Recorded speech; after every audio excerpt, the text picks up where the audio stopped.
तू क्या होता है, जैसे किसी को बुलाना है, जैसे अगर हम कुत्ते को कहते हैं, कुत्ते को बुलाते हैं तू, तो अगर हम उसी भांति अगर किसी मनुष्य को या अपने से बड़ों को या छोटे को ही बुलाएंगे तो उसको क्या होगा, बुरा लगेगा। इसलिए बच्चों तू शब्द का प्रयोग नहीं किया जाता है। क्या होता है, नहीं किया जाता है। इसके स्थान पर तुम शब्द का प्रयोग ज़्यादा किया जाता है। तुम यहाँ आओ, तुम ये खा लो, ठीक है। अब आइए पढ़ते हैं सर्वनाम के भेद, यानी सर्वनाम कितने प्रकार के होते हैं। क्या है, सर्वनाम कितने प्रकार के होते हैं। आइए पढ़ते हैं। सर्वनाम के निम्नलिखित 6 भेद हैं। पुरुषवाचक सर्वनाम, निश्चयवाचक सर्वनाम, अनिश्चयवाचक सर्वनाम, प्रश्नवाचक सर्वनाम, संबंधवाचक सर्वनाम, निजवाचक सर्वनाम। अब आइए पुरुषवाचक सर्वनाम यानी इन सब सर्वनाम के भेदों को हम जान लेते हैं। देखिए, पुरुषवाचक सर्वनाम, जो सर्वनाम शब्द किसी बात को बोलने वाले, सुनने वाले अथवा अन्य किसी व्यक्ति के लिए प्रयोग किए जाते हैं वे पुरुषवाचक सर्वनाम कहलाते हैं। जैसे मैं, तुम, वह आदि।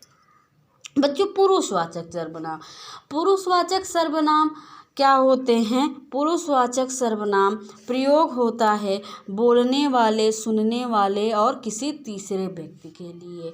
जैसे मैंने आप कह दिया, मैंने कहा राधा अच्छी है, मैंने कहा राधा अच्छी है। अब देखिए, मैंने कहा, ठीक है, आप लोगों ने सुना, आप लोगों ने सुना, मैंने कहा, आप लोगों ने सुना। क्या कहा मैंने और आपने क्या सुना। मैंने कहा राधा अच्छी है और आपने क्या सुना, राधा अच्छी है। तो बोलने वाले, सुनने वाले या किसी अन्य के विषय में जहाँ पर बात होती है वहाँ पर पुरुषवाचक सर्वनाम होता है, ठीक है। अब आता है निश्चयवाचक सर्वनाम, जो सर्वनाम शब्द किसी निश्चित व्यक्ति, वस्तु या स्थान की ओर संकेत करते हैं वह निश्चयवाचक सर्वनाम कहलाते हैं। जैसे यह, वह, ये, वे आदि।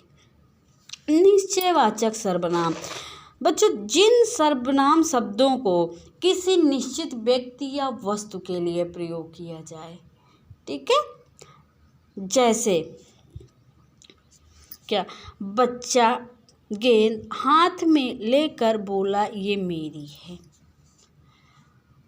जो भी शब्द किसी निश्चित व्यक्ति या वस्तु के विषय में बताते हैं वह निश्चयवाचक सर्वनाम कहलाते हैं। किसी निश्चित, जैसे मैंने कोई पेन उठाई और मैंने कहा यह पेन मेरी है, यह गेंद मेरी है, क्या हो जाएगा, वह निश्चयवाचक सर्वनाम।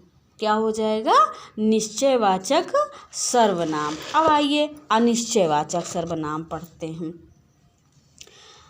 अनिश्चयवाचक सर्वनाम, ऐसे सर्वनाम शब्द जिनसे किसी निश्चित व्यक्ति या वस्तु का पता नहीं चलता है उन्हें अनिश्चयवाचक सर्वनाम कहते हैं। जैसे कोई, कहीं, किसी आदि। पानी में कुछ गिरा है।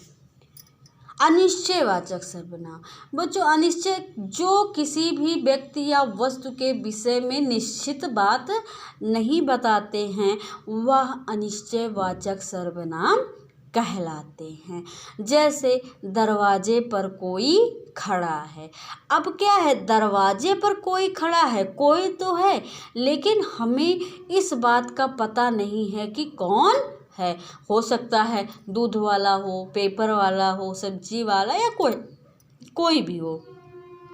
तो जो शब्द निश्चित व्यक्ति या वस्तु के विषय में नहीं बताते हैं वह क्या कहलाते हैं, अनिश्चयवाचक सर्वनाम कहलाते हैं।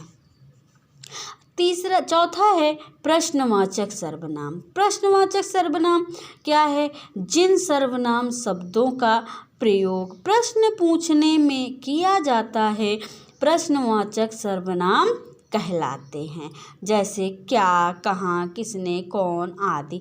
आपको किसने भेजा है। प्रश्नवाचक सर्वनाम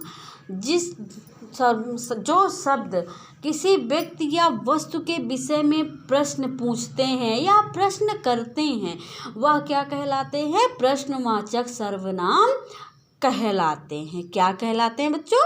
प्रश्नवाचक सर्वनाम कहलाते हैं। जैसे तुम कहाँ गए थे, तुम कब आओगे, आज तुमने क्या खाया। ये सारे शब्द जो शब्द किसी व्यक्ति या वस्तु के विषय में प्रश्न पूछते हैं या बताते हैं प्रश्नवाचक सर्वनाम कहलाते हैं।